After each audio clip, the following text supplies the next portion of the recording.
का प्रेम आ जाएगा तो हमारा जीवन स्वर्ग बन जाएगा। हम नरक में जी रहे हैं न।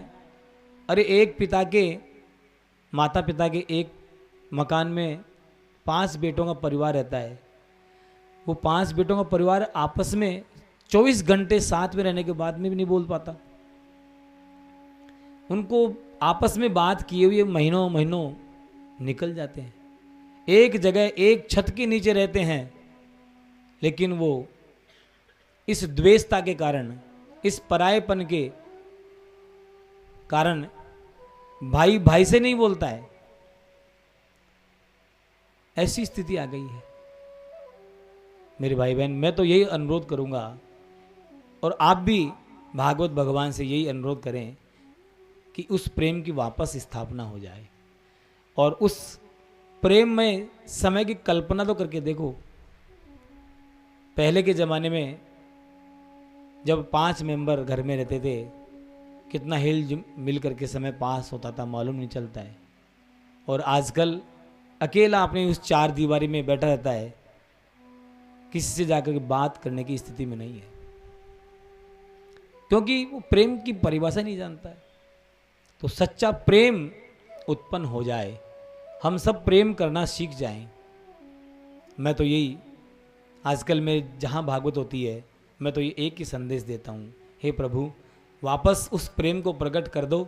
भाई भाई का प्रेम वापस हो जाए, मित्र मित्र का प्रेम हो जाए, समाज का नगर का प्रेम जो एक हुआ करता था, हम ये आने वाले समय में इतिहास के पन्नों में ही रह जाएगा। भाई ऐसा भी प्रेम होता था।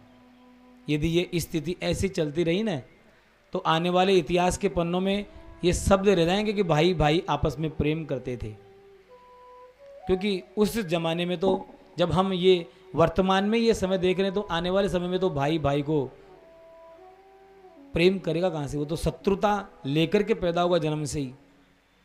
तो इतिहास के पन्नों में प्रेम शब्द रह जाएगा। तो मेरा तो अनुरोध है कि सब प्रेम करना सीखें। और इस झगड़े की जड़ जो है ना, ये 2 ही है, एक तो धन और दूसरा स्वार्थ। हम इस धन के पीछे इतने बावले हो गए हैं, धन कमाने के पीछे इतने बावले हो गए हैं कि किसी का भी हम अहित किसी भी हद तक कर सकते हैं इस धन के लिए। और दूसरा स्वार्थ, अपने स्वार्थ की पूर्ति के लिए व्यक्ति गधे को भी बाप बना लेता है। और जब स्वार्थ पूरा हो जाता है तो उसके साथ में क्या व्यवहार करता है, ये आप और हम आए दिन देख रहे हैं। यदि हमारे जीवन में त्याग की भावना आ जाएगी, स्वार्थ समाप्त हो जाएगा, तो प्रेम प्रकट हो जाएगा।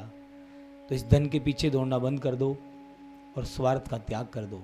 सच्चे प्रेम को प्राप्त करने का प्रयास करो। और ये मत सोचो कि दूसरा पहल करेगा। नहीं नहीं, अरे शुरुआत अच्छे काम के लिए शुरुआत करनी पड़े तो खुद से करो। अच्छे काम की शुरुआत करनी पड़े तो स्वयं से उस शुरुआत को प्रारंभ कर दो। हमारा भाई हमसे नाराज है, हम दोनों भाइयों में किसी बात को लेकर के अनबन हो रखी है, तो ये इंतजार मत करो कि मेरा भाई आएगा और मुझसे सुलह करेगा। नहीं नहीं, ये अच्छा काम है, इससे प्रेम उत्पन्न होगा। आप स्वयं छोटे बन जाओ, भले आप बड़े हो लेकिन छोटे बन करके पहल कर दो। तो अच्छे कार्य की स्वयं पहल करेंगे तो जल्दी ही हमें वो प्रेममय साम्राज्य नज़र आ जाएगा। नहीं तो मेरे भाई बहन, इतनी दूरियां बढ़ जाएंगी कि इस खाई को पाटना बड़ा मुश्किल हो जाएगा।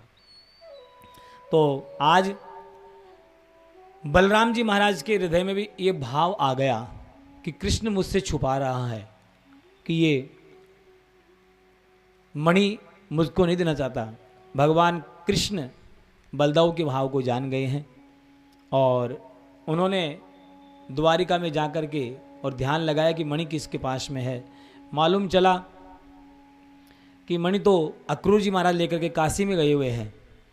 अक्रूर जी महाराज उस मणि को लेकर काशी भग गए थे कि कहीं कृष्ण हमको दंड नहीं दे दे। सद्दनवा तो उसे मार गिराया, तो मणि को लेकर के अक्रूर जी काशी भाग गए।